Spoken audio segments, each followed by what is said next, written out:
Our next speaker is Dr. Michael Greger. He is a physician. Woo, yes. He is a physician, author, and internationally recognized speaker on nutrition, food safety, and public health issues. He has lectured at the conferences on world affairs, testified before Congress, and was invited to be an expert witness in the defense of Oprah Winfrey case for the infamous, meat defamation trial. Oh, yeah. He's a graduate of Cornell University School of Agriculture and Tufts University School of Medicine. Currently, Dr. Greger serves as the Director of Public Health and Animal Agriculture at the Humane Society of the United States. Please welcome Dr. Michael Greger.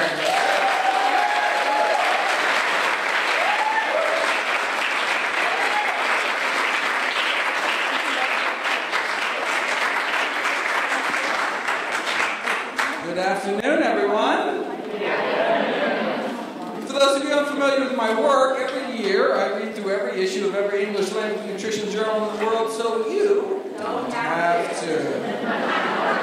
Every year my talks are brand new because every year the science is brand new. I then compile all the most interesting, most groundbreaking, most practical findings into new videos I upload every other day to my website, nutritionfacts.org. Everything on the website is free. There's no ads, strictly non-commercial, not selling anything. I just put it up as a public service. New videos on the latest in nutrition science every other day. Now, for those of you who've seen me in years, it's all the way over here. All right.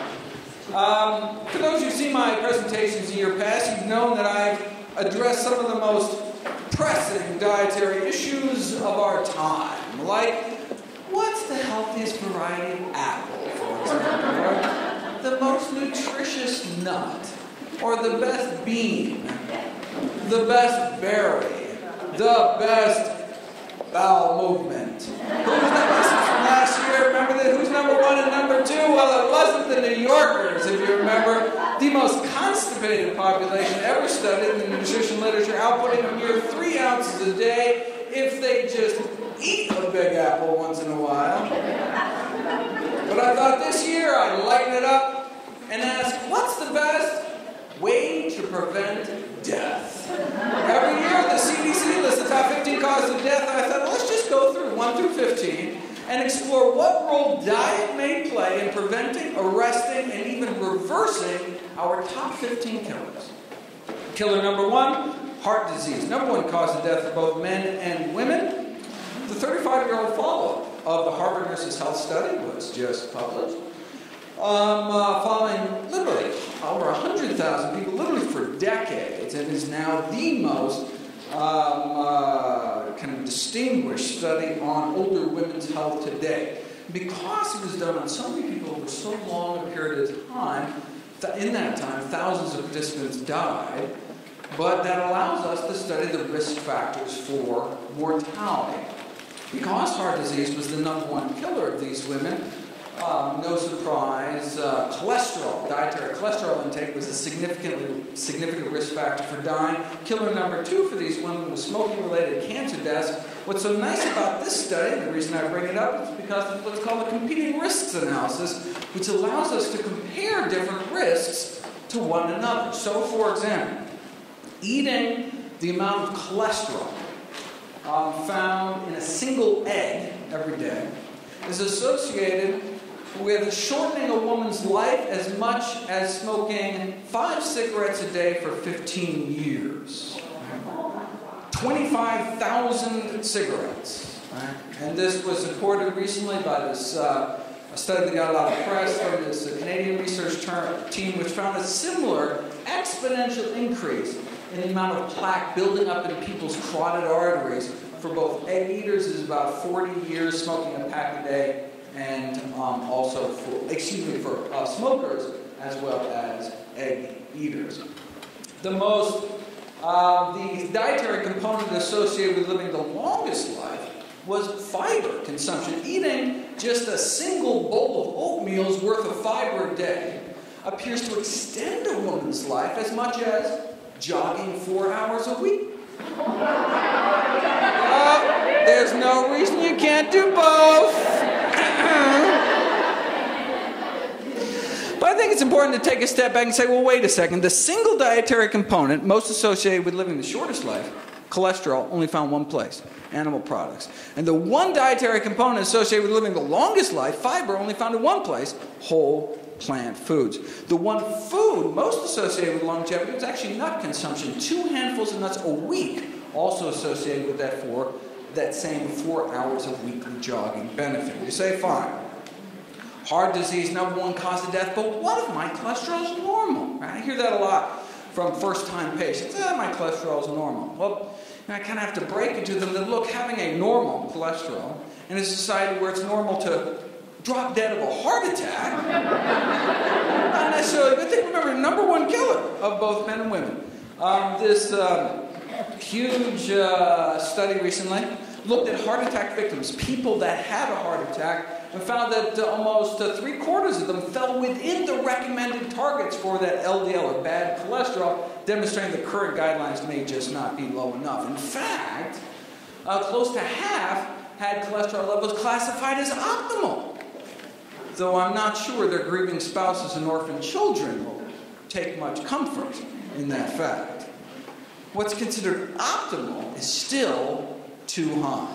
Sure, having a below-average cholesterol can lower your risk, but as the editor-in-chief of the American Journal of Cardiology pointed out more than a decade ago, maybe it's time to start shifting from just decreasing risk to putting an end to this disease. We don't want low risk. We want no risk. How do we do it? Well, for the progression of this disease, for the atherosclerotic plaque progression to stop, it appears that our total cholesterol, everyone should know their total cholesterol, it appears that our total cholesterol levels need to be lowered to about the 150 area. That's the target. In other words, we all need to have a cholesterol level lowered to that of your average pure vegetarian or vegan. It goes on to say, because relatively few people are actually willing to eat like that, well, put everybody on drugs, put the drugs in the water supply, etc., etc. But it's our choice, right? That's the bottom line. All right, well, look, if it's our choice, diet or drugs, why not choose the drugs? Legitimate question. Well, the FDA recently released a new mandatory safety labeling for these statin class of drugs, cholesterol-lowering drugs, Lipitor, Crestor, Victorin, etc., Mepicor. New side effect warnings related to brain-related side effects, such as memory loss and confusion associated with the use of these drugs, as well as increase in blood sugar levels and new onset diabetes. So as one prominent cardiologist kind of described this Faustian bargain, sure, fewer heart attacks on these drugs, but more cases of diabetes. The latest side effect, again, just from a few months ago, we're finding adverse effects of these statin drugs on energy and fatigue, particularly for women, even at modest doses of these drugs. You know, with all the memory loss and confusion associated with this class of drugs, people may have forgotten, there's actually a way to lower your risk of heart disease and diabetes at the same time. It's called a plant-based diet. Now, cholesterol is just half of the heart disease story. The other half is inflammation. We've known for 15 years that a single meal of animal products, sausage and egg McMuffins were used in the original study, can paralyze our arteries, cutting their ability to relax in half within just hours after consumption. Within hours of animal products going into our mouths, our entire vascular tree gets crippled, inflamed, stiffened. And just as this inflammatory crippled state starts calming down, 4, 5, 6 hours later, lunchtime, right? And we may smack our arteries with another load of meat, eggs, and dairy, such that many Americans are stuck in this chronic low-grade state of inflammation, setting them up for inflammatory diseases like heart disease, diabetes, and certain types of cancer, one meal at a time. And it turns out it's actually not the animal fat, which is what was originally proposed, not the animal protein. I have a whole kind of series of videos that go through this kind of interesting detective story, how they figured it out. But it turns out that it's these bacterial toxins called endotoxins found in animal products that it cannot be cooked out of the meat. And that's what causes the burst of inflammation. But let us go back to the list, and take on cancer next. Killer number 2. According to the largest prospective study ever on diet and cancer in human history, the incidence of all cancers combined, lower among vegetarians compared to meat eaters.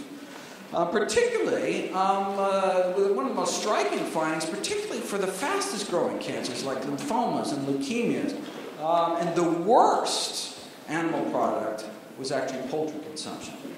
They found about a tripling of risk of these various lymphomas and leukemias. There's non-Hodgkin's lymphoma, follicular lymphoma and cross. About tripling the risk for every just 50 grams of poultry consumption. Right? That's like a chicken breast a day. They triple our risk of these cancers. In fact, the link between cancer and meat is such that even in the journal Meat Science, they published recently an article asking, should we become vegetarians or can we make meat safer? What they're talking about is these various additives they're experimenting with to add to the meat to suppress the toxic effects of, for example, the blood-based iron that's found in meat. Now, it's still they're still under study, but could provide what they call an acceptable way to prevent cancer, because obviously cutting down meat consumption is completely out of the question. They fear that if the National Cancer Institute recommendations to reduce meat consumption were adhered to, yeah, sure, cancer incidence may be reduced, but farmers and the meat industry would suffer important economical problems.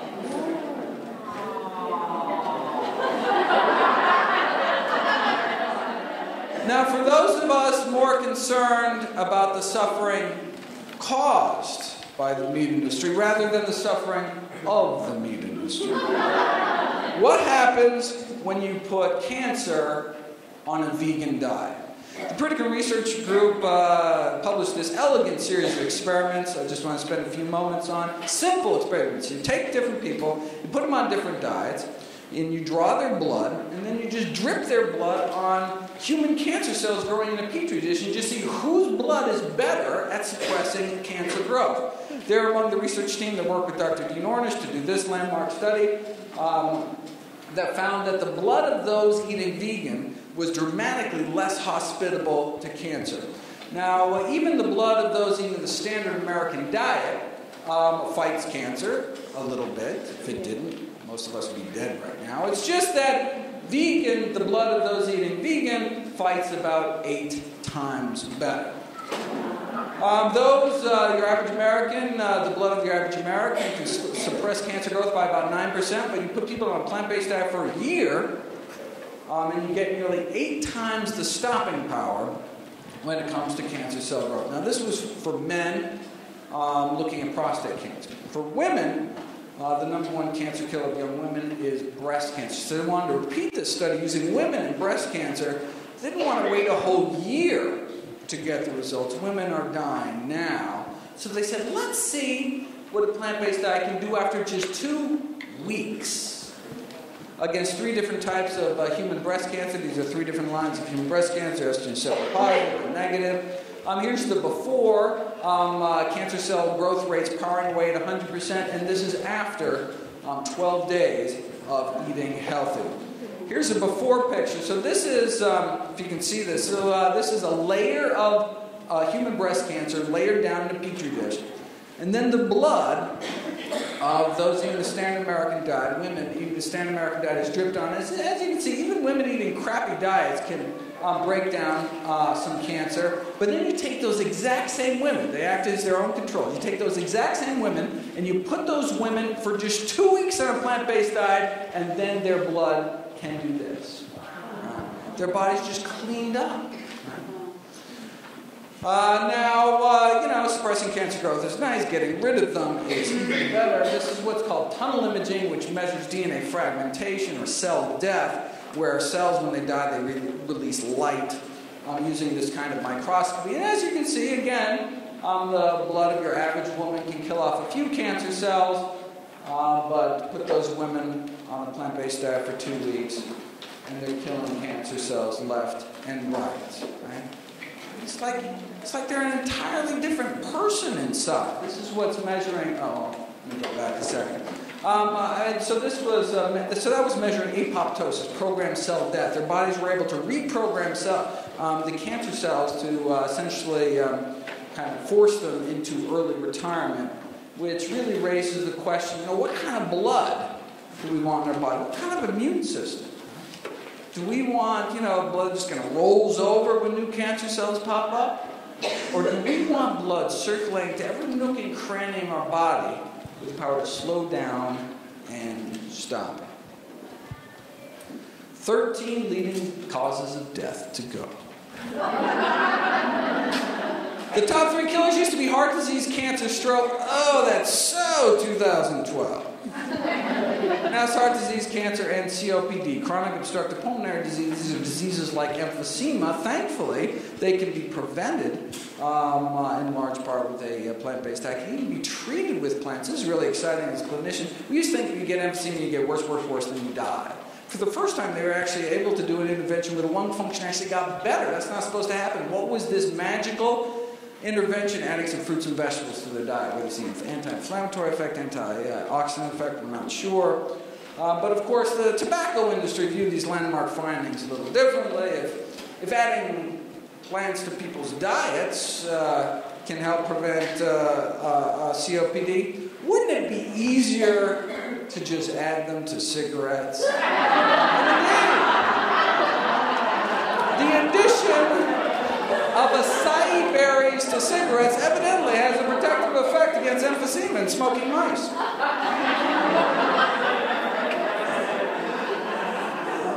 Next, they're going to start adding berries to meat. And indeed, I couldn't make this stuff up. Here it is. Adding fruit extracts to burger patties was not without its glitches. For example, the blackberries dyed the burger patties with this distinct kind of purplish color, which kind of turned people off. Although evidently you can improve the tenderness of lamb carcasses if you infuse them before rigor mortis sets in with kiwi fruit juice. And you can actually improve the nutritional profile of frankfurters by adding powdered grape seeds to the frankfurters, though there were complaints that the grapeseed particles were visible in the final product. If there's one thing we know about hot dog eaters, it's that they're picky about what goes in their food.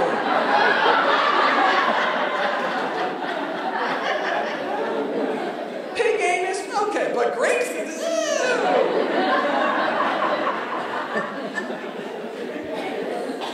Next on the list, stroke. All right, preventing strokes is all about eating potassium-rich foods. Potassium, from the words potash. Take any plant, you put it in a pot, reduce the ash, add some water, boil it, skim off the ash, you're left with a white residue called potassium. That's where they got the name. And I just say that to illustrate that's where potassium is found, in plant foods. But who can tell me a plant particularly high in potassium? Bananas, all right. Well, I don't know why. Maybe Chiquita had this really good PR firm or something, but for some reason, that's like the one thing everybody knows about nutrition. In fact, I even joke you could walk into the Heart Attack Grill where they're eating things like this. In fact, their second spokesperson just died of a heart attack, unfortunately. And you can ask anyone, they'd be like, I don't know what to eat, but I know bananas got potassium. It's like, I don't know. But it turns out, actually, bananas don't even make the top 50 sources of potassium. Coming in at number 86, right behind fast food vanilla milkshakes. It goes, and bananas. The top sources of potassium in the American diet, well, there's tomato and orange concentrates, but that's not really fair in terms of whole foods. It's greens, beans, and dates. Most concentrated source of potassium. Bananas down 86. In fact, if you look at the next leading cause of death, bananas could be downright dangerous.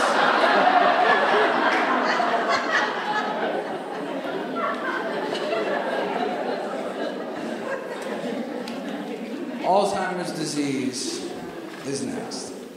You know, 2 years ago, Alzheimer's was our 8th leading cause of death. And you know, last year it was our 7th leading cause of death. And now it's our 6th leading cause of death. 4 million Americans have Alzheimer's. Well, we've known for literally decades that those who eat meat, and we're talking red meat or white meat, doesn't matter, have between 2 to 3 times the risk of becoming demented.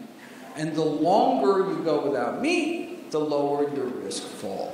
But again, this was a long time ago. We've known this forever. The new data, really exciting, is about treating Alzheimer's with natural plant remedies like the spice saffron, which is found to beat out placebo and work as well as the leading drug without the side effects. I encourage people to check those videos out if you know anyone with that devastating disease.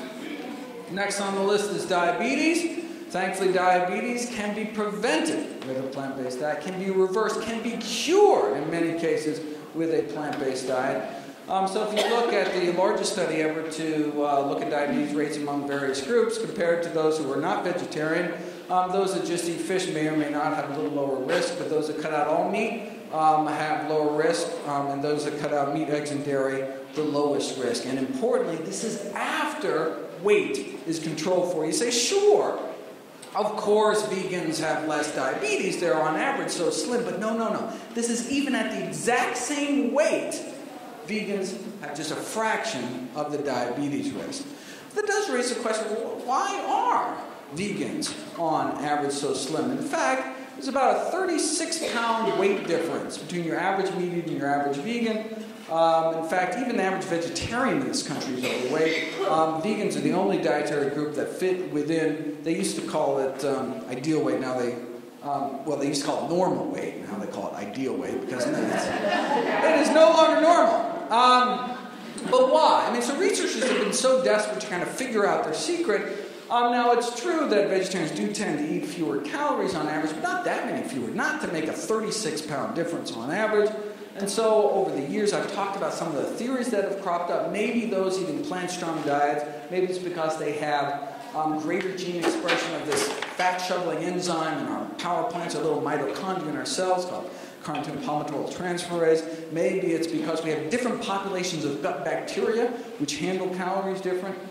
Maybe it's because these endocrine-disrupting so-called obesogenic chemicals that build up in the meat supply. There's even an obesity-causing virus in poultry that may be contributing. But let's look at the latest here. This is the largest study ever to look at weight gain in meat. How large? Hundreds of thousands of people followed for years. What did they find? They found that total meat consumption associated with weight gain in all the various groups. And this is after, so they suggest, obviously, we should decrease meat consumption to improve weight management. And this is after adjusting for how much they weighed in the first place, whether they smoked, how much they exercised. But here's the kicker. This is after controlling for calorie intake. So if you have two people eating the exact same number of calories, the person eating more meat will gain more weight. And they even calculated how much more. So, for example, if you eat a steak every day, would lead to an annual weight gain 422 grams higher than the weight gain experienced if you ate the exact same number of calories but just didn't have the steak. And after a couple of years, you can gain a couple pounds this way. And steak was nothing. The strongest relationship with weight gain was observed for poultry. So, for example, here, annual weight gain. So if you eat a burger, a quarter-pound burger every day, this is how much weight gain you'd accumulate in addition to the calories actually found in that burger. Processed meat seems to be worse, so like a ham sandwich every day. But here's just a chicken breast of poultry every day. And again, this is above and beyond the calories that are found in that poultry. So what do they conclude? Obviously, results indicate meat intake associated with weight gain. This persists even after adjusting for energy intake. Therefore, obviously, in favor of the public health recommendation to decrease meat consumption for health improvement. What did the National Cattlemen's Beef Association have to say about that study? It's a funny story. I don't have time to go into it, but check it out if you'd like.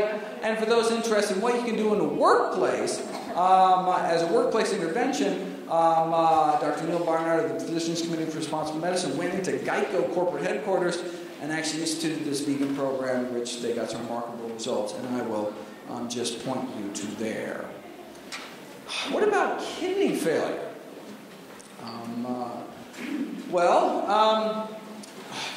Kidney failure can be prevented with a plant-based diet, can be treated with a plant-based diet. Why? Well, kidneys are highly vascular organs. That's why they look so red when you cut them open. Right? So if the standard American diet is so toxic to arteries in our heart, brain, and pelvis, causing heart attacks, strokes, and sexual dysfunction respectively, what might it be doing to our poor kidneys? Again, long story short, Harvard found 3 dietary risk factors, and only 3 dietary risk factors for declining kidney function. What they were looking for is protein in the urine. You're not supposed to be losing protein in the urine. When you do start losing protein, that's a sign that your kidneys are failing. What are the 3 risk factors? Number 1, animal protein. Number 2, animal fat. Number 3, cholesterol, all of which only found one place, and that's in animal products. If you compare kidney function between vegans and meat eaters, vegans have significantly improved kidney function. This is just a cross-sectional snapshot in time. And you can even treat kidney failure. So you can find these dramatic differences in kidney function after just 1 week putting people on a pure vegetarian diet. Next on the list, influenza and pneumonia. What possible role could diet play with getting a respiratory infection? Well, obviously you have not seen my video, Kale and the Immune System, talking about the immunostimulatory effects of kale. Is there anything kale cannot do? So, for example, in this study, they took older men and women right before they were getting their Pneumovax vaccination, their pneumonia vaccination, split them up into 2 groups. Half group ate their typical regular diet. The other half just added a few servings of fruits and vegetables to their diet. Look what happened. This is the protective antibody response. In response to that vaccination, significantly improved, adding just a few servings of fruits and vegetables a day. Suicide is killer number 10. For those of you who see my talk last year, saw that again on a cross-sectional basis, snapshot in time, those eating plant-based diets had significantly improved mood, less depression, less anxiety, stress, etc. Again, it's a cross-sectional study. Maybe people who are really mentally healthy start eating healthy and not the other way around. You can't prove cause and effect until you actually do a prospective study. Follow people over time, and that's what they just did last year. They repeated this study, but this time they took meat eaters and they did an interventional study. They changed their diet, saw what happened. There's the gold standard in nutritional science. They took people, they took out meat, they took out fish, took out poultry, and also took out eggs in this study, and found a significant improvement in mood within just 2 weeks. It can take drugs like Prozac months to take an effect. They found significant improvement in mood within just 2 weeks on a plant-based diet. What does diet have to do with systemic blood-borne infections? Well, certainly, you can, meat-borne bacteria can cause gastroenteritis, tunnel through the intestine and get into your bloodstream, but in women, may creep up into their bladder. We now have proof, DNA fingerprinting proof of a direct link between these bladder infection-causing bacteria, where they're found in chicken.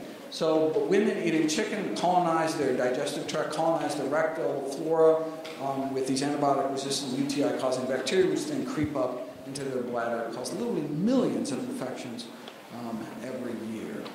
Well, wait a second. You can't sell unsafe cars. You can't sell unsafe toys. How is it even legal to sell unsafe meat?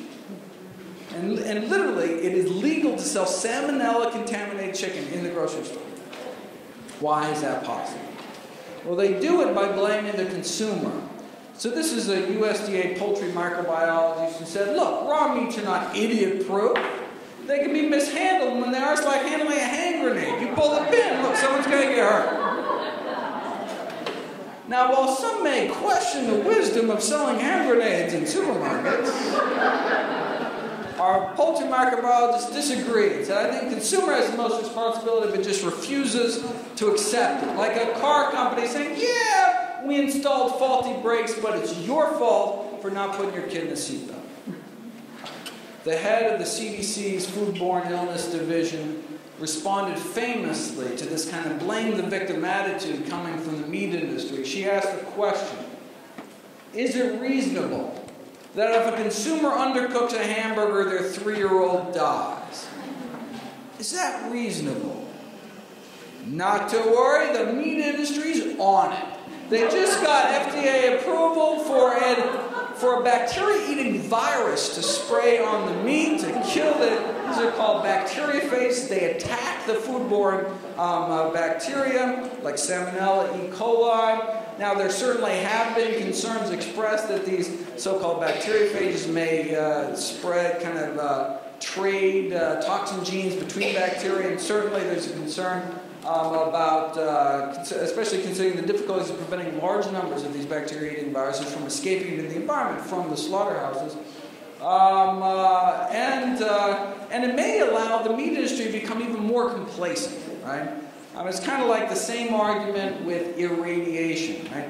Who cares how much fecal contamination's in the meat if you can blast it with enough radiation at the end to effectively sterilize it? Now, the meat industry is concerned about consumer acceptance of these bacteria-eating viruses. It may present somewhat of a challenge to the food industry. Not that they're going to label it or anything. But if they think that's going to be a challenge, check out their other bright idea. Yes, indeed. The effect of extracted housefly pupae on pork preservation. Yes, a sciencey way of saying they want to smear a maggot mixture on the meat. Wait, look. It's a low cost. Think about it. Look. Maggots live off of rotting flesh. Yet, however, there are no reports of maggots having any serious diseases. So they just must be filled with some kind of antibacterial something, right? So, let's take some maggots, 3 days old, wash them off, towel them off, a little Vitamix action, and voila! Safer meat.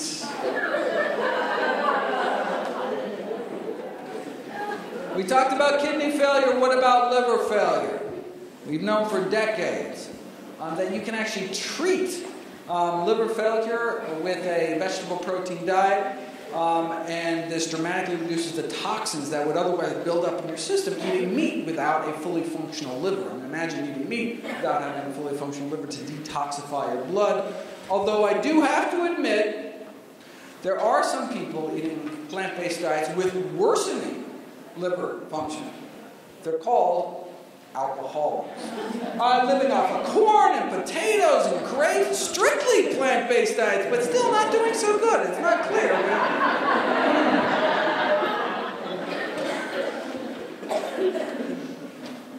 Next on the list is essential hypertension. High blood pressure, essentially only found in people that eat meat. Again, we've known this for decades. 74 out of Hopkins.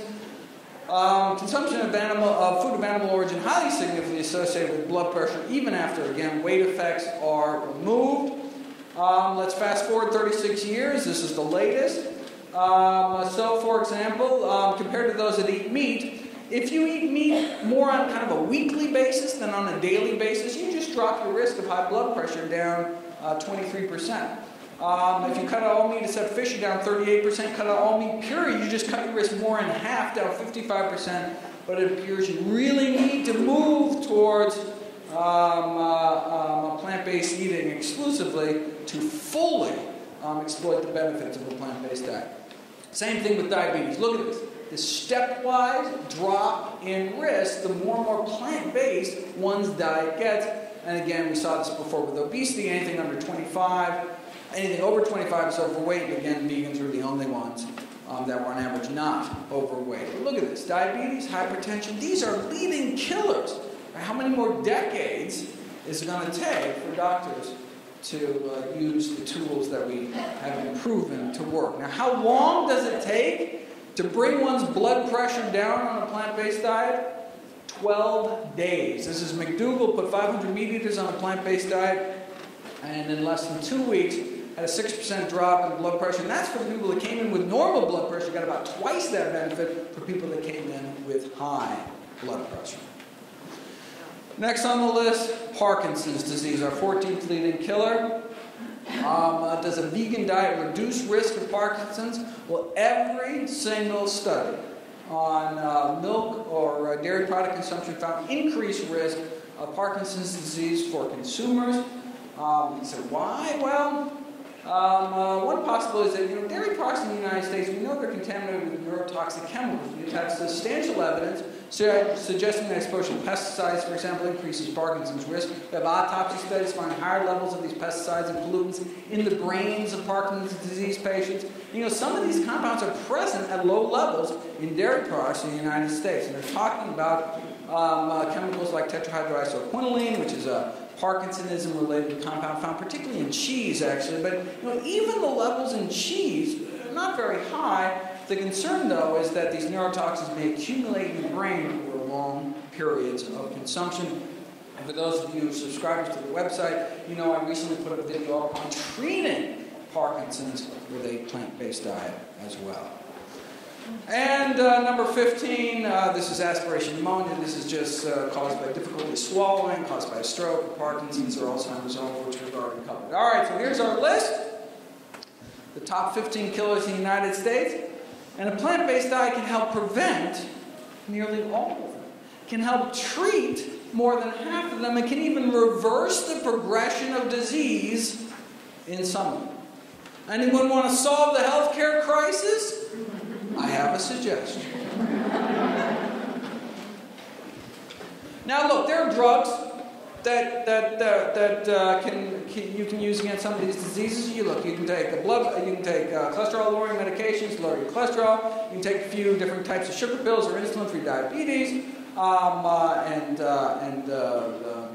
can do lots of. Usually, it takes a couple of blood pressure pills to bring it under control. But this is the magic about this diet. It's not like there's one diet if you want to protect your kidneys, a different diet if you care more about your liver, right? No, one diet to rule them all. And look, what about side effects? I'm not talking about, a little rash or something. Side effects kill. An estimated 106,000 Americans every year. This is not medication errors.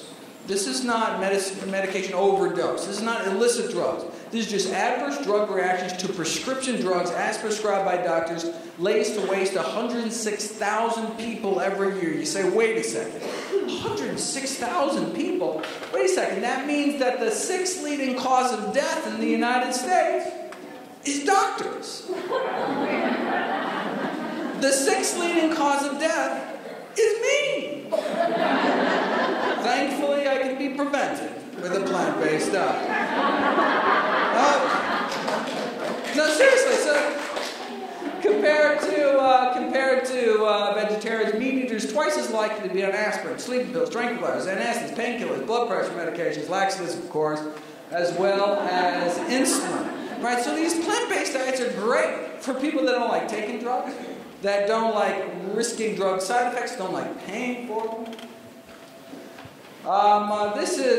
There are, however, plant-based diets have side effects of their own. Side effects include lower prevalence of chronic disease, fewer allergies, fewer surgeries, fewer drugs, and fewer hospitalizations.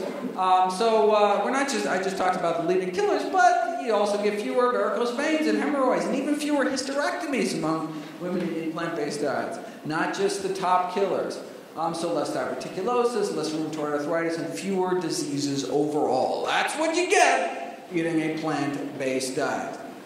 This is the allergy thing, which I just find fascinating. Compared to vegetarian women who eat meat have 30% more chemical allergies, 24% more asthma, more drug allergies, more bee sting allergies, more hay fever. Just something about vegetarian diets that help keep the immune system balanced. This is the latest side effect we learned. Protection from cataracts, our leading cause of vision loss in this country. Now you can tell this study was done in Europe because the so-called heavy meat-eating group 1 serving or more a day. 1 serving of meat or more a day, that's the heavy meat eating group. All right, well, compared to the heavy meat eaters, if you just eat half a serving of meat or less, you just drop the risk of cataracts 15%. Cut out all meat except fish down 21%. Even better, cutting out all meat, period. And cutting out eggs and dairy for the full 40% drop in risk for a leading cause of vision loss. Imagine if our country embraced the plant-based diet. Imagine even if we just cut down on animal products. Well, you know, there's actually one country that did. And let me end with this. Finland, of all places. Started, after World War II, they started packing on the meat, eggs, and dairy just like we did. By the 1970s, the heart disease fatality rates among Finnish men were the worst in the world, bumping us to number 2. Wow. So they got serious. They didn't want to die. Well, look, heart disease caused by high cholesterol caused by saturated fat. So the main focus, let's reduce the amount of saturated fat in this country. Where is saturated fat found?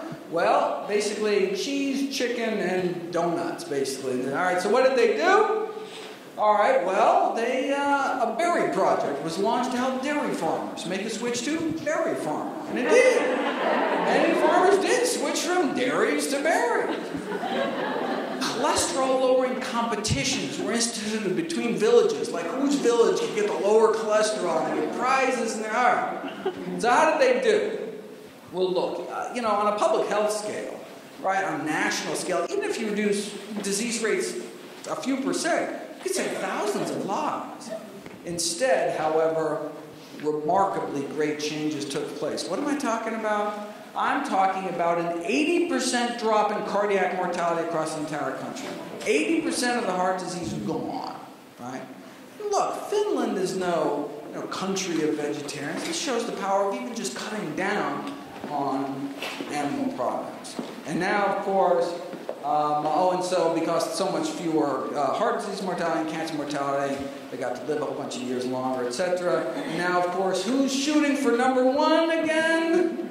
United States of America. All right. So why doesn't our country embrace these same concepts? Right? Well, I talk about some of the conflicts of interest within the Dietary Guidelines Committee recommendations. The people that write our dietary guidelines, the federal dietary guidelines. And now whether they are paid for by the candy bar companies or whether it's supported by the Sugar Association, or whether they happen to be a member of McDonald's Advisory Council on Healthy Lifestyles. Or there's one of them that was serving on Coca-Cola's Beverage Institute for Health and Wellness. This is my favorite, though. Joanna Dwyer used to be the official Duncan Hines brand girl before she was the official Crisco brand girl. And then she went on to write our dietary guidelines for the United States of America. So what do the guidelines actually say? Well, if you actually read what the committee comes up with, you'll see that there's no discussion at all of the scientific research on the health consequences of eating meat. Everything I talked about in the last 45 minutes is not there. Why? Well, because if the committee actually discussed the research, it'd be unable to justify its recommendation to eat meat at all, as the research would show that meat increases the risk of chronic diseases, contrary to the whole purpose of having dietary guidelines in the first place. Thus, by simply ignoring the research, the committee is able to reach a conclusion that would otherwise look improper. They can't even talk about the science. What do we know? We know plant-based diet, fruits, vegetables, whole grains, legumes, no meat, reverses heart disease, prevents death from heart disease, slows the progression of cancer. This is let me end with probably the best kind of description of dietary policy, nutrition policy here in the United States.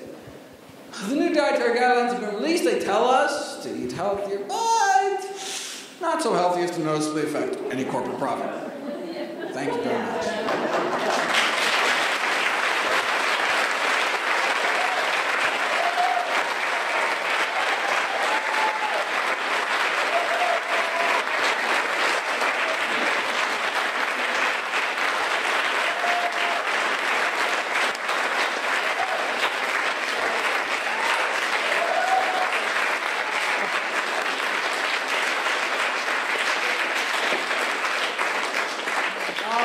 we'll save questions. There's a panel discussion at the end. I'm going to get to Melanie here, but if anyone would like to share the talk you just saw, actually an extended version of the talk you just saw, I do have it on DVD out there. $10. I have I can take credit cards. You can give it to all your friends and family. All proceeds donated to charity. Thank you so much. Thank you so much, Dr. Dreger. Big applause. Awesome. Woo! All right. Thank you so much.